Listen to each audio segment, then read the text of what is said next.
36. 영생하도록 있는 양식. 요한복음 6장 22절에서 29절. 이튿날 바다 건너편에 서 있던 무리가 배 한 척에 의해 다른 배가 거기에 없는 것과 또 어제 예수께서 제자들과 함께 그 배에 오르시지 아니하시고 제자들만 가는 것을 보았더니, 그러나 디베랴에서 배들이 주께서 축사하신 후 여럿이 떡 먹던 그곳에 가까이 왔더라.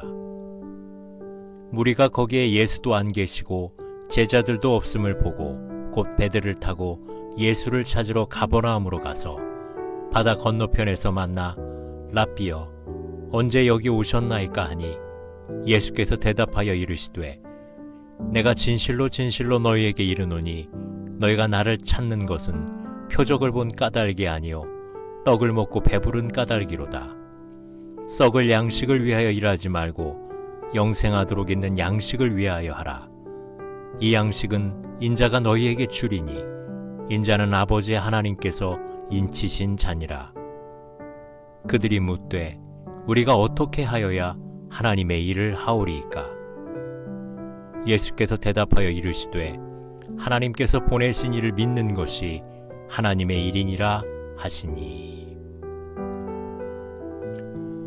제자들이 가버나움으로 가던 중 풍랑을 만나 곤경에 처해 있을 때 예수님은 바다 위로 걸어오시면서 내니 두려워 말라는 말씀으로 풍랑을 잔잔하게 만드셨습니다. 예수님께서는 배에 오르시고 제자들과 목적지에 도착합니다. 그 사이 오병이어의 기적을 체험한 이들은 예수님을 찾아다녔습니다. 결국 그들도 배를 타고 가버나움으로 건너와서 예수님을 만났습니다. 그들은 이제 격식을 갖추어 예수님을 랍비라고 부릅니다. 그리고 언제, 어떻게 여기 오셨습니까? 라고 물었습니다. 예수님이 배를 타신 것을 보지 못했기 때문입니다. 예수님께서는 지난밤에 이곳에 왔다, 바다 위로 걸어왔다라고 대답하시지 않았습니다.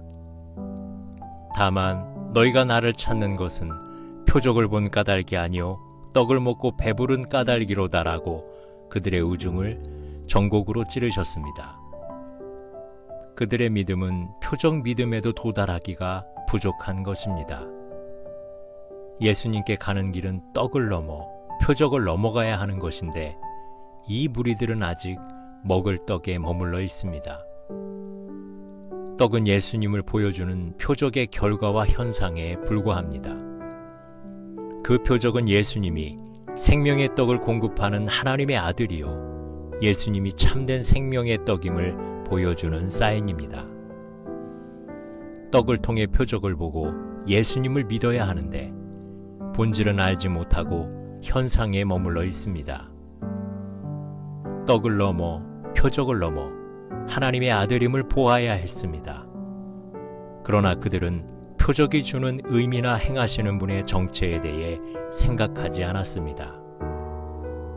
그래서 예수님은 무리들의 따름과 찾음의 동기가 바르지 못함을 지적하십니다.